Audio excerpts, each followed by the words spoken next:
For many of the conditions that a clinician faces, there's no clear definition of disease that gives a unequivocal guide to action. There is a wide room for differences of opinion and variations in practice.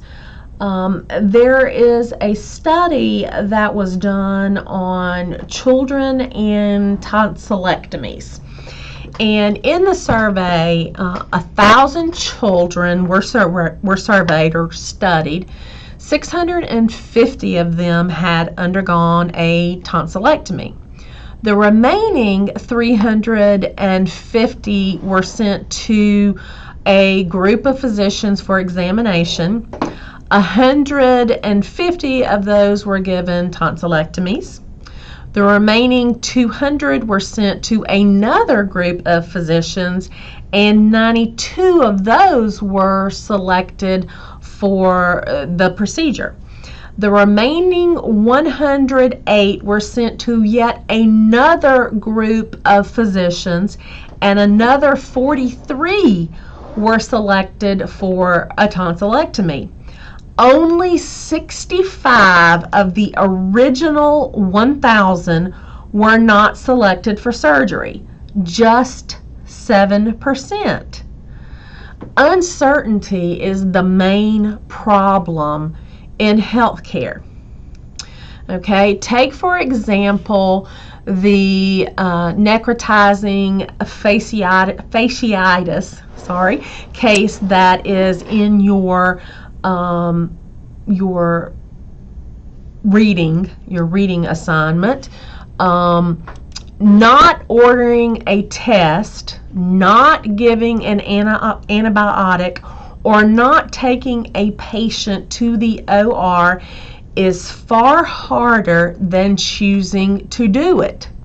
When you approach these choices using a decision analysis approach, common to what is done in business and the military, taking an invasive step is not the logical step to be taken, which brings to mind all of the money that is spent in research and development on new drugs and surgical procedures.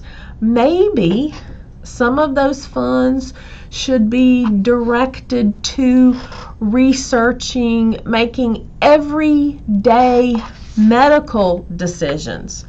Another interesting concept of modern healthcare is that the cost of healthcare actually doubled with the rise of insurance coverage.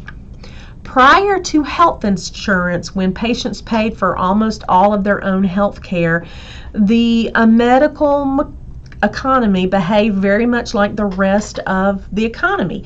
Medical prices rising became much larger than the general rate of inflation because of insurance.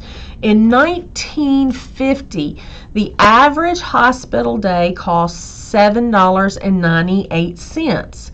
By 1960, just 10 years later, it had risen to $16.46, more than double. And by 1970, it was $53.95. Okay, from 16 to almost $54.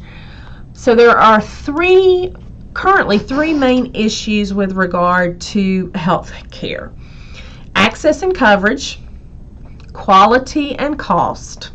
Okay, access is not just a problem of being without health insurance, but it also encompasses the issue of being underinsured.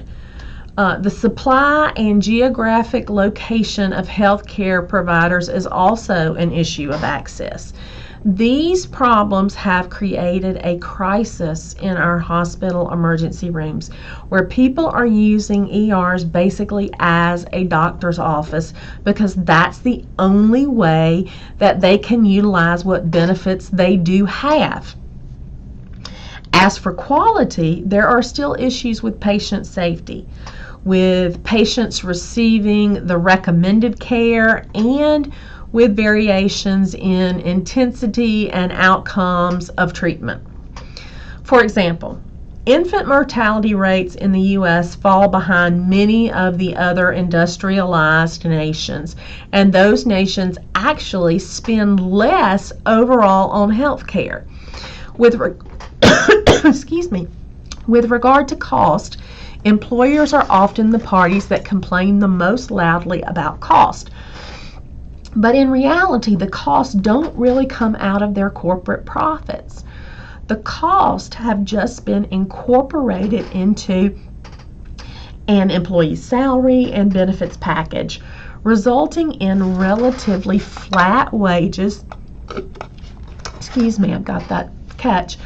For the last 30 years. That brings us to now and the current issue of health insurance coverage and the Affordable Health Care Act.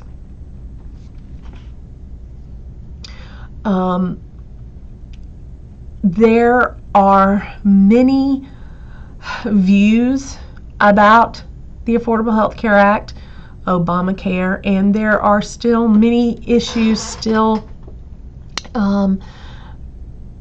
facing us, even with the implementation of the act. And the fact that there are many now who are doing everything they can to repeal the Affordable Health Care Act.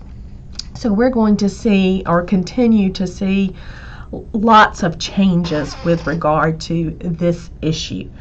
I'm so sorry. I think I'll end the video at this point. This is the end of the Unit 1 video lectures.